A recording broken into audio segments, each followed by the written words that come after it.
অভয়া মামলা রায়কে চ্যালেঞ্জ জানাতে চলেছে রাজ্য। সঞ্জয়ের ফাঁসির দাবিতে হাইকোর্টে যাচ্ছে রাজ্য।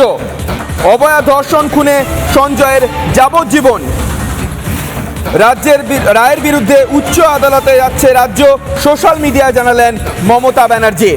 অভয়া মামলার রায়কে চ্যালেঞ্জ জানাতে চলেছে রাজ্য। সঞ্জয়ের ফাঁসির দাবিতে হাইকোর্টে যাচ্ছে রাজ্য। অভয়া ধর্ষণ খুনে সঞ্জয়ের যাবজ্জীবন রায়ের বিরুদ্ধে উচ্চ আদালতে যাচ্ছে রাজ্য। সোশ্যাল মিডিয়ায় জানালেন মমতা বন্দ্যোপাধ্যায়। অভয়া মামলার রায়কে চ্যালেঞ্জ জানাতে চলেছে রাজ্য।